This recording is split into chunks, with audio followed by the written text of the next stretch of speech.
गृहस्थी की गाड़ी के दो पहिए हैं।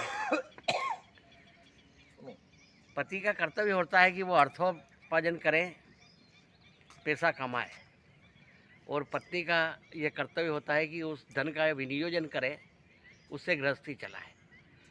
कई लोगों की ये शिकायत रहती है कि हम पैसा तो बहुत कमाते हैं परंतु घर में टिकता नहीं है, या इतना पैसा आने के बाद में भी हमारे घर की पूर्ति, अर्थ की पूर्ति नहीं हो पाती है, तो इसका क्या कारण है।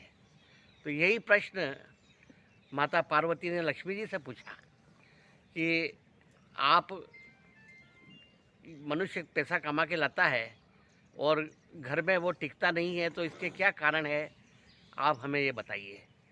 तो माता लक्ष्मी ने कहा कि पुरुष अर्थ उपार्जन करता है, घर में ला कर के पैसा वो देता है, परंतु स्त्री का जो है कर्तव्य है कि वो उसका विनियोजन करती है, और पैसा टिकता है या नहीं टिकता है यह सब स्त्री के कार्यकलापों पर निर्भर करता है। इसलिए चार चीज़ें उन्होंने बताई माता लक्ष्मी ने पार्वती जी को कि जो ऐसा करता है उसके घर में लक्ष्मी नहीं टिकती है। सबसे पहला जो कारण बताया वो ये था कि जिस घर से अतिथि असंतुष्ट होकर जाता है, भूखा जाता है, उसकी आतिथ्य सत्कार नहीं होता है, उस घर में माँ लक्ष्मी ने कहा मैं टिकती नहीं हूँ, वास नहीं करती हूँ।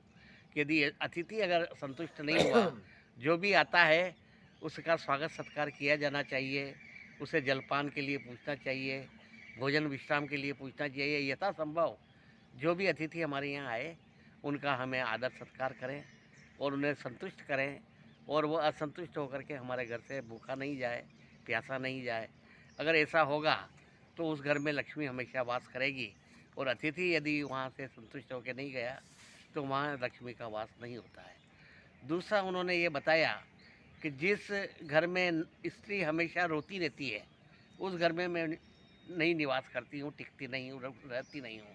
रोती रहने का मतलब आंसू निकालना नहीं है, रोना रोती रहती है औरतें कि मेरे तो ऐसा नहीं हुआ, मेरे पास में तो ये नहीं है, उसके पास तो ये है। प्रतिस्पर्धा की भावनाएं औरतों में होती है। औरतें जो है प्रायः स्त्रियां संतुष्ट नहीं होती है।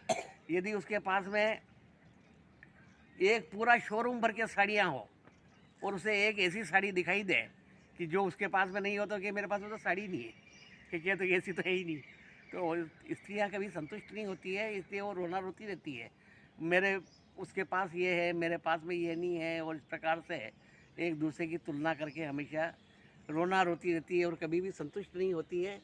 ऐसे घर में मैं निवास नहीं करती हूँ, टिकती नहीं हूँ।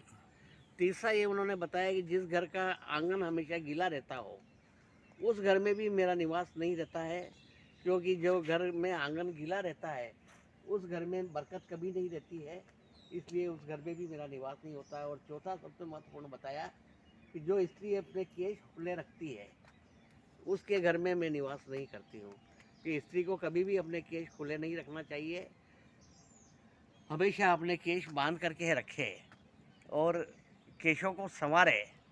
केश संवारने की कला स्त्रियों को आना चाहिए, और ये कला द्रौपदी में थी, इसलिए उसे अज्ञातवास के दौरान विराट नगर में सेरंद्री के रूप में केश सज्जा करने का काम मिला था। और जो स्त्रियां खुले केश रख कर के घूमती है या अपने केश कटवा लेती है, केश विन्यास ढंग से नहीं करती है, उसके घर में भी मेरा निवास नहीं होता है।